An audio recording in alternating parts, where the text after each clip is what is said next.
Ask Reddit by blank blank. What's your Candra Syndrome story, where you predicted something bad would happen but nobody believed you until it was too late? Teenage years, my buddies started using an abandoned house for smoke sessions. Told them that was stupid and a great way to get caught. 2 weeks later they were all arrested. Guys in my small town growing up used the abandoned house next to the high school to smoke during lunch. One time they didn't put their butts out and caused the house to burn down. I'd rather be caught smoking cigarettes than an accidental arsonist. Took one look at a prototype and pointed at a part and said that's gonna cause problems. Was told it would be fine. It started sparking during testing. Again my complaints were ignored, and finally blew up in my hand during a procedure that was completely normal for both production and installation testing. I had been using an electrical glove with leather protector as soon as it started sparking. Suddenly there had to be a redesign with a different part. No, you think? Has an experience similar to this while working in a brewery, as a woman. We had a bottling machine with no manual. It broke down big time. Was making bottles explode. There were 3-4 men standing around it and staring at it. I pointed at the part that wasn't working and told them it was clearly not lined up and was putting the bottles out of place. They ignored me and then spent the next 3 hours coming to the same conclusion I did. Never got credit. I left after the third guy I trained got promoted before I did. I have an uncanny ability to tell when a children's birthday party is about to go south and someone is going to get hurt. There's a certain fever pitch that playing children reach when they've had just the right combination of sugar and exertion and lack of real adult supervision, and somebody ends up colliding and crying. I would say to my husband and kids I think it's time for us to leave now, and sometimes they would listen, and sometimes they would want to stay just a little bit longer. Every time we would stay, someone would end up getting hurt.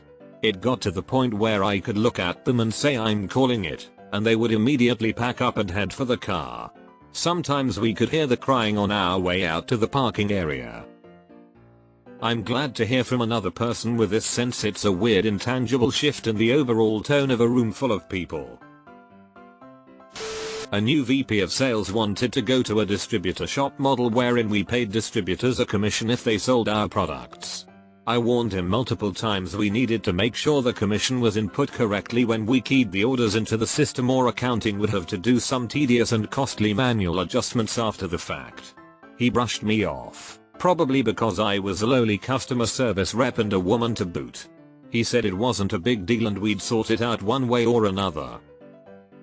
6 months later, the poor accounting manager was working 7 days a week to try to manually correct commissions on hundreds of orders. The VP blamed it on the customer service reps. Everybody impacted and involved was livid except him. He blissfully went through his days like nothing had happened. Maddening. 3 years ago, I went to the beach with my family. I told my mom not to set down our beach towels too close to the bluffs, but she said we were fine. A few hours later, the bluffs collapsed just a few feet away from us and crushed the people underneath it to death. A woman, her sister, and her grandmother. A news article said they were there to celebrate the grandmother beating cancer. It wasn't us, but something bad still happened. Was that the one in Encinitas? So freaking sad. My dad's girlfriend. I knew she was shady.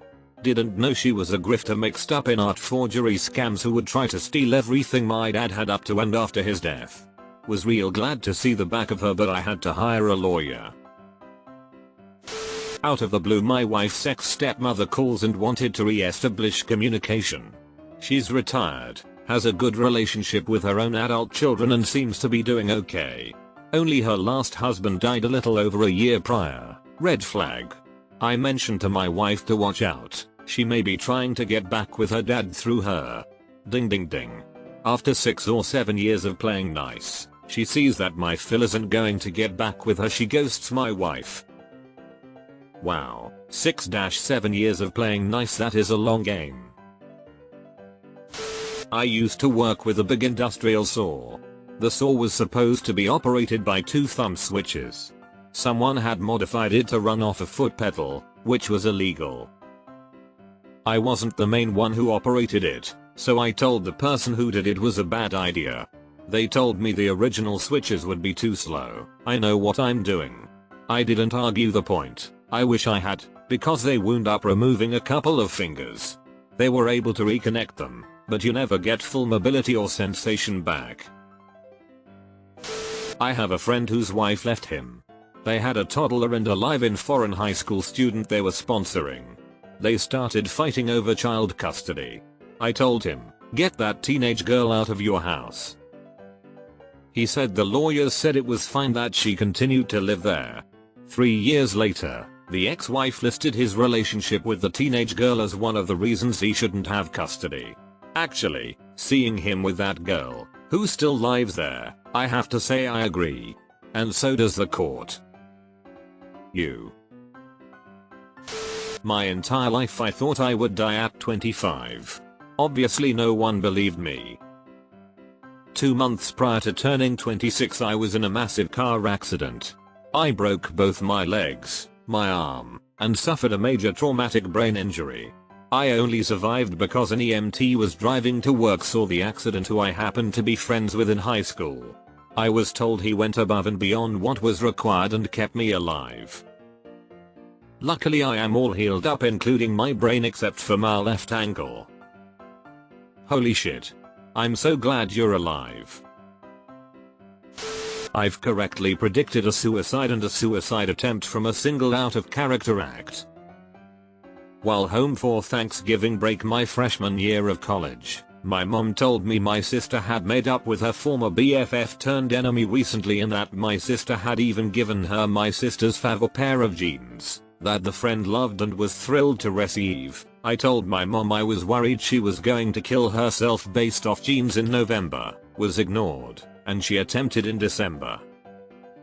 My husband's BFF quit his job without a new one lined up and IDK it just seemed so out of character. I asked my husband that night if there was any chance BFF would ever attempt. He said I was imagining things. BFF died by suicide 3 months later. That first one, suddenly giving away loved possessions out of the blue, is a known warning sign of suicidal ideation. The person is trying to give others mementos and leave a fond impression behind when they go. You were 100% right to immediately interpret it as such. First meeting with my brother's then girlfriend, my dad and I looked at each other and just went yep, disaster down the line. Mom, however, was, at the time, adamant that things would work out eventually given time. Fast forward 15 years, my brother's marriage is no more, the separation is a mess of epic proportions, and 3 kids are in the middle of this shitstorm. My dad is, sadly, not here to see the results anymore, but I didn't stop me from bitterly commenting on how we were right last time I visited his grave. Conclusion. Don't settle for the first person who wants you just because you're desperate to have something. I knew someone that wanted to marry rich. That was her life goal.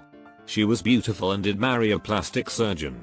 She was bragging to our group and after she left I said $10 bucks he dumps her when she turns 30. Yup, dumped her when she turned 30. My husband's scent changed. I kept telling him something was wrong because he had an odor even after a shower. Turns out I was smelling necrotic tissue and basically smelling him die. He had a lap band that was eroding into the layers of his stomach tissue. He didn't take any action on the odor, or feel any concern for it and I am now a widow. My grandma hated to complain. A couple nights before her birthday, she complained about her leg hurting and asked for Advil, another thing she never did. I had a gut feeling something was seriously wrong and she needed to go to the doctor ASAP. But I was a dumb kid and nobody listened. Grandpa found her body early in the morning on her birthday. 2 days later, she died of a pulmonary embolism. A blood clot from her leg entered her heart, and she was dead before she hit the ground. Grandpa was a wreck. Again I told my parents something bad was going to happen, and he could not be left alone. Again nobody listened. 2 days after Grandma passed, Grandpa died of a ruptured aorta in his backyard when he went home to be alone for a bit. Fast forward a decade, and I had a mentor that suffered a stroke but seemed to be recovering really well. I got news he was going to be transferred to a rehab facility. I had another gut feeling he wasn't going to make it. I was right. An hour before he was supposed to be transferred, he had a second stroke. That one was fatal. Told a friend that another friend was bad news. I got labeled as a jealous bitch. Sure enough, the bad news friend eventually revealed themselves as someone who viewed friendships as transactional, using others for things like free food, rides, emotional comfort, ego boosts etc, but not before causing my friend a lot of additional hurt. I heard a noise come from the waiting room bathroom at my old job and I turned to my co-workers and said, "Wouldn't it be crazy if the changing table fell off the wall?" Cue a lady running out screaming that the changing table fell off the wall while her baby was in it. Everyone turned and stared at me like I was a witch. I am always so scared of this happening. On a random night in June 2022, I woke in the middle of the night after having a very realistic nightmare about the majority of our area being destroyed by a massive hurricane. Fast forward a few months and Hurricane Ian forms with an uncertain path. I told literally everyone I could that I was sure that it was going to be bad for us, that there was no way it was going north of Tampa, that we were gonna be dead center of it and it was gonna be one of the worst storms we ever experienced. No one really believed me and I was even accused of fearmongering at one point. The eye passed over my house and we were lucky to be far enough from the water to be okay. That was a terrible day full of loss for so many. Oh wow, mine is a dream that told me to. Sleeping next to my now ex-BF after a night of fighting and pass out in bed. Only about an hour after being asleep in my dream a figure comes into the room and over to my side of the bed slowly. It's got a boxy shadowed head and it stands above me looking down. Looks 7 feet tall. It gets low and stares at me and then just freaks and screeches run in what sounded like a voice drowning in tar. I woke up instantly and could feel this thing still in the room. 3 weeks later my BF beat me so bad I was in the hospital. Really don't care what happened or what people think it means. I should have listened. When I was 16, my friends and I were out drinking beer and whatnot. At around midnight, I decided I had enough and wanted to go home. I was immediately labeled a loser, party pooper, uncool, whatever. I went home. After I left, they decided to go skinny dipping in a local lake. Yes, the police showed up and they all got arrested. A year later, with some of the same people, once again hanging out drinking beer, I had the same feeling. This time, I didn't listen. Yes, the police showed up again. I had a similar sense in college. I was really good at noticing when things were getting a little too loud, which meant the cops were likely to show. One St. Patrick's Day I was the DD for my friends and I had a feeling that things were getting to that point. Even the neighboring apartment sounded loud with their party. I gathered my roommate and our friends and convinced everyone it was time for a Taco Bell run. When we got to the drive-thru about a mile away we got a call that someone at the neighboring apartment pulled out a gun and the bullet went through the wall into the apartment we had been at. Luckily no one was harmed but the cops did show and a few people got arrested. My friends always listened when I said the vibe was wrong and it was time to head home. Sadly enough, Russia attacking Ukraine. I am from Lithuania and summer before the war there were a lot of tensions on Belarus-EU borders. Belarus trying to create an unstable situation in the neighboring countries by pushing thousands of migrants from their borders. So when I learnt about the training session for Russian and Belarusian troops in Belarus, I had this horrible anxiety that they will attack Ukraine, and people kept saying that I am just overthinking it and it will all be fine, no attacks will happen. I felt that way in April 2021 when I started seeing all these reports about Russia massing a bunch of troops on the Ukrainian border. Then a few weeks later they withdrew them with little fanfare. Testing the waters. When they came back in January, I knew for sure something was about to go down. The publication where I had been employed for a decade had just been sold. The new owner walked in, All smiles, saying that he couldn't wait to work with all of us and he bought the paper for its people. Right away, he gave off bad vibes and insincerity as far as I was concerned. I confided my fears in my co-workers, and was told, give him a chance. He could be a good person within a month. He started downsizing and bringing in kronas from previous jobs. I got another job before I could get fired. A year later, all but one of us were working elsewhere.